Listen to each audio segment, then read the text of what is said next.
जय हिंद। आप देख रहे हैं दार्शनिक भारत लाइव। मैं अमरेश कुमार सिंह। इस वक्त हम आए हुए हैं फतुहा शहर के दरियापुर अवस्थित कटैया घाट के तीर पे राम जानकी मंदिर के प्रांगण में, जहां की आप देख सकते हैं कि विगत 13 दिनों से जो 7 अगस्त को शुरू हुआ था और लगातार 13 दिनों से यहाँ पर भक्ति और प्रेम की गंगा बह रही है। और यहाँ पे इस प्रेम और भक्ति के गंगा में सराबोर होने के लिए इस क्षेत्र के बच्चे, बूढ़े, महिला, पुरुष सारे लोगों ने नित्य प्रतिदिन भगवान के श्री चरणों में भजन भक्ति भाव से आनंद उठाया है। दोस्तों, कहा गया है जदा जदा ही धर्मस्य ग्लाने भवति भारत। यह वही भारत की भूमि है जहां पे जब जब अत्याचार बढ़ा है, मानवता घोर संकट में पड़ा है और लोगों ने दुख, पीड़ा और क्लेश भरी जिंदगी को महसूस किया है, तब तक इस भारत भूमि पर भगवान महापुरुष का अवतरण होते रहा है। उन्हीं के मार्गदर्शन में यहाँ पर जो विगत 13 दिनों से झूलन कार्यक्रम यहाँ के पीठाधीश्वर महंत राम सुंदर शरण जी महाराज जी के नेतृत्व में किया गया, यह यहाँ के लिए गौरवान्वित करने वाला क्षण है। आइए आज रक्षाबंधन और इस झूलन महोत्सव के आखिरी दिनों में यहाँ के जो वरिष्ठ लोग हैं उन लोगों के बीच में क्या राय है, इसको जान लेने का प्रयास करते हैं। यहाँ के पीठाधीश्वर महंत राम सुंदर शरण जी महाराज हैं, जो विगत झूलन के अवसर पर 13 दिनों से यहाँ पे भगवान के झूलन में श्रद्धा भक्ति भाव से प्रेम की और वैराग्य भक्ति की गंगा बह रही है। इस विषय में इनसे बात करते हैं। क्या है प्रेम भक्ति के बारे में कुछ? भगवान से प्रेम करना ही सबसे सार चीज है, जीवन का लक्ष्य है। जैसे कि प्रेम भाव में हम लोग भगवान को झूला झूलाते हैं, कीर्तन भजन करते हैं, इसको कलिकाल के प्रधान चीज माना गया है। जैसे कि 4 युग है, सतयुग, त्रेता, द्वापर, कलयुग। चारों युग के नियम अलग अलग है। सतयुग के नियम है कृतयुग सब जोगी विज्ञानी, करी हरि ध्यान तरहि भव प्राणी। सतयुग में ध्यान योग कर करके भवसागर को पार होते गए। फिर त्रेता में त्रेता विविध यज्ञ नर करहि, प्रभु ही समर्पि कर्म भव तरहि। त्रेता में यज्ञ करके, जैसे कि रामायण में बहुत यज्ञ आया है, और यज्ञ कर करके सब भगवान को समर्पण करके और पार होते रहे। द्वापर में द्वापर करी रघुपतिपत पूजा, नरभव तरहि उपाव न दूजा। द्वापर में भगवान रामकृष्ण के पूजा करके, जैसे आज पूजन होता है उसी तरह से पूजा करके समर्पण करके तो भगवान के समीप जाते रहे। लेकिन कलिकाल में इतना सुविधा बना दिए हैं, इतना अच्छी किए हैं, जो कि कलयुग केवल नाम आधारा, सुमरि सुमरि नर उतर ही पारा। कलिकाल में नाम को, कीर्तन को जो प्रेम से गावेगा, बजावेगा, सुनेगा, सभी को भगवान पावत करे। हरिगुण गाहा गावत नर पावहि भरथा। कलिकाल में इससे सुविधा, इससे और कुछ नहीं बना है।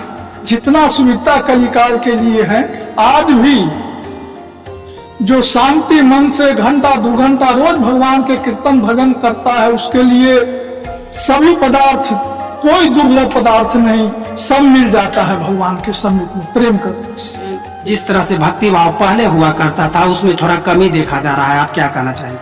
कमी और वृद्धि तो समय के अनुसार होता है, युग धर्म है, लेकिन यह सनातन जो है मिटता नहीं। कमी बेसी तो युग के समय के अनुसार होता है। तो यह जो उत्सव मना रहे हैं, यह प्रेम और आनंद का उत्सव है। हम लोग रामलीला करते हैं और भगवान नरलीला करते हैं। उमा करत रघुपति नरलीला, सुरहित दनुज विमोहन शीला। और मनुष्य जो है रामलीला करता है। तो यह उत्सव जो है यह भगवान का लीला है, और उनका एक एक लीला, एक एक चरित्र जो है वह जीवों के कल्याण और आनंद के लिए है। तो हम लोग इस झूला उत्सव को मनाते हैं आनंद के लिए, मंगल के लिए, कल्याण के लिए, भगवान की लीला। अब है कि यह कब से इस उत्सव का प्रारंभ हुआ, तो इसका अनादि तो है नहीं। हमारा सनातन धर्म जो है वो अनादि है, देवता अनादि हैं। सुनिए संशय कर रही जनी सुर अनादि जिए जान।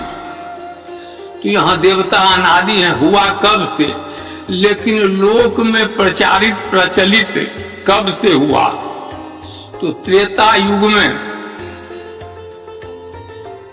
श्री राम का जब विवाह हुआ जनकपुर में, और सीता जी वहां से आई अयोध्या, तो दशरथ जी ने उनसे पूछा कि बेटी अयोध्या और मिथिला से तुमको क्या यहाँ कमी महसूस पड़ रहा है यार? तो उन्होंने कहा कि वहां हम सावन के महीने में झूला झूलते थे। तो दशरथ जी ने कहा कि तो यहाँ भी झूला का तैयारी हो, झूला बनाया जाए।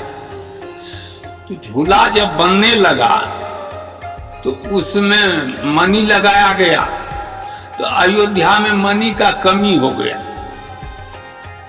तो जनकपुर खबर किया गया, वहां से दशरथ जी इतना मणि भेजे कि मणि पर्वत हो गया अयोध्या में। अभी वह स्थल है।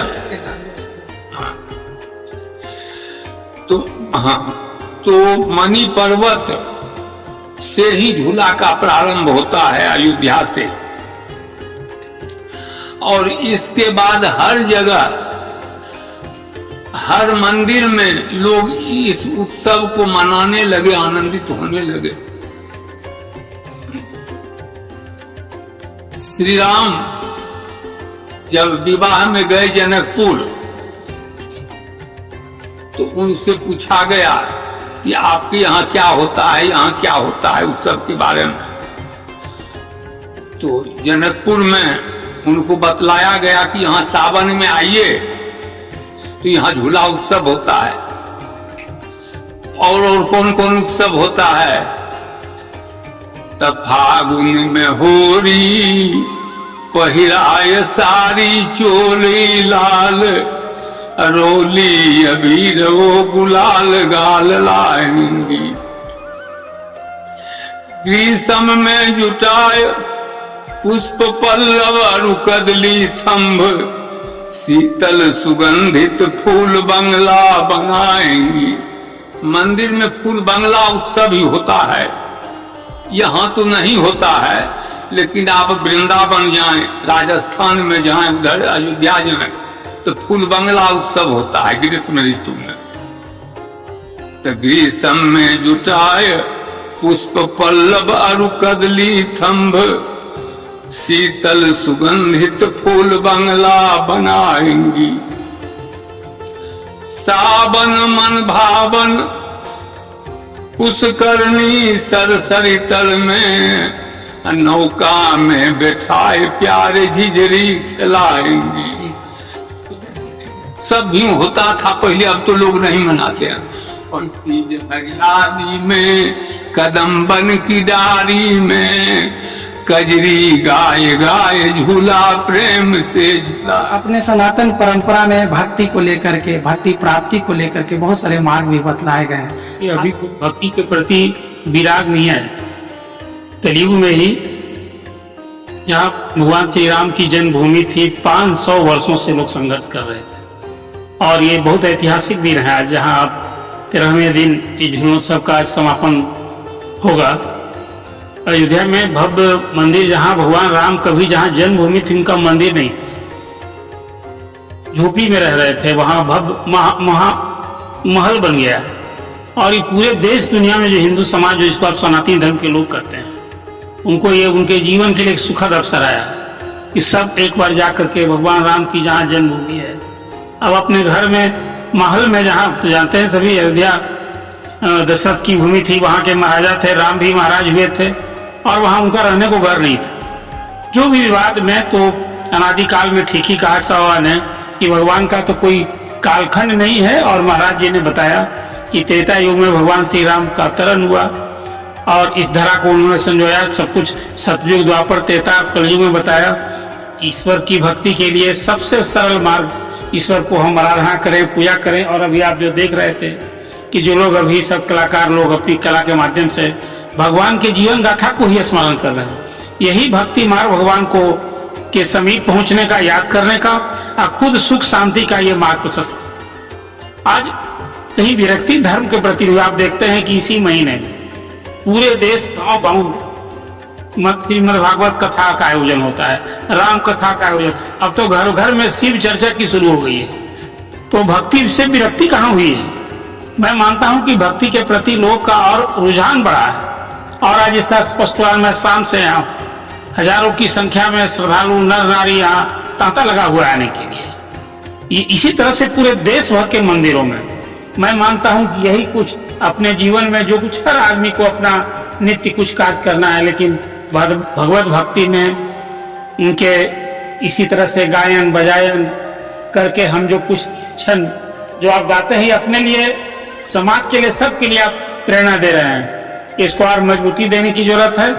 और इसमें कहीं समभाव होता है, इसमें कौन किस जाति बिरादरी से है, कोई भाव नहीं, ना कोई बड़ा है ना छोटा है, और हम सभी मिलजुल करके भगवान की भक्ति में यहाँ लीन है। तो इस ऐतिहासिक पल पर आज हमें यहाँ आने का अवसर मिला। मैं अपना भी सौभाग्य मानता हूँ कि अभी तो साल भर के बाद झूलन उत्सव होगा। जो लोग चूक गए, आपके इस जो आप अभी कीर्ति बना रहे हैं, घर घर में जाएगा तो लोग को इससे भी जुड़ेंगे। ये भी कहीं भगवान के पास पहुंचने का एक माध्यम भी होगा। इन्हीं शब्दों के साथ मैं मानता हूं कि ये झूलन उत्सव का जो अवसर है, इस सबों के लिए ऐतिहासिक है। कुछ लोग शरीक होकर, कुछ सुन करके, जो लोग यहाँ से जाएंगे लौटकर, वो अपने घर में प्रसाद लेते जाएंगे। उनकी सब लोग इस तरह से माध्यम में जोड़ने का। तो इस ऐतिहासिक पल में हम लोग जिए। और भक्ति के प्रति वैराग्य तो हुआ ही नहीं है, मैं मानता हूं कि और भक्ति बढ़ रही है। ये एक शुभ संकेत है। सनातन धर्म, सनातन को कोई मिटा सकता है क्या? हाँ, इसमें कुछ कहीं विषमता आएगी। तो हर राज में भगवान राम थे तो राक्षस भी था, ये शांत हुआ। ये तो आज के अवसर पर मैं कहना चाहता हूँ। ऐतिहासिक कटैया बाबा के स्थान पे आपने विद्वान पुरुषों का इस झूलन महोत्सव के विश्राम पर आपने उनके वाणियों को सुना। और वाकई में यह जीवन जो है से एक, जैसे कवि ने कहा था, यह जीवन क्या है, निर्झर है, बहता ही इसका पानी है, सुख दुख के दोनों तीरों से चल रहा राह मनवाहिनी है। जब मनुष्य के अंदर पीड़ाएं जन्म लेती है और घोर संकट में या किसी तरह से परेशानी में पड़ता है, तो उन्हें ईश्वर याद आते हैं, गॉड याद आते हैं। बंधुओं, आज के इस वीडियो के माध्यम से मैं बता देना चाहता हूं कि संसार के सभी संत महात्माओं ने कहा है लिव दिस मोमेंट, और दूसरे तरफ कहा है कि अपने आप को जानो। आप अगर अपने आप को जान लेते हैं, क्योंकि आप ही के अंदर उस परमात्मा का भी मौजूदगी है जिसको आप बाहर ढूंढते हैं। तो स्थिरता एक संत महात्माओं का दिया हुआ ज्ञान है जिसके माध्यम से, और उसी स्थिरता को प्राप्त करने के लिए हम मंदिरों में जाते हैं, मठों में जाते हैं, कीर्तन सुनते हैं, भजन करते हैं, ताकि हमें वो अनुभूति, वो शांति प्राप्त हो जिसका कि हमें सदियों से तलाश है। सदियों से तलाश है उस प्रेम रूपी प्यास को बुझाने का, और जो सत्य रूपी परमात्मा है उसमें सम्माहित होने का। फिर इसी तरह से मिलते हैं एक नए खबरों के साथ। जय हिंद, जय श्री राम।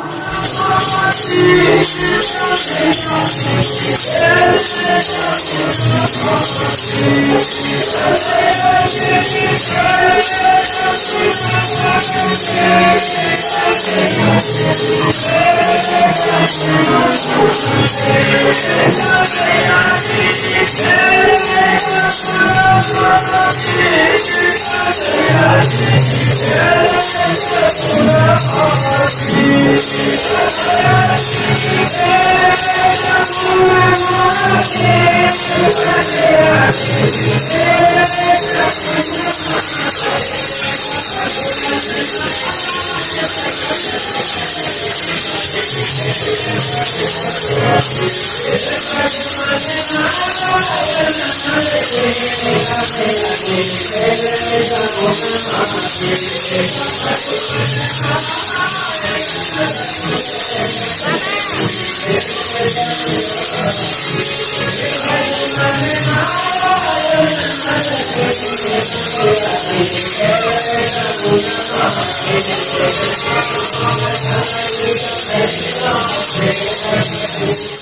Thank you.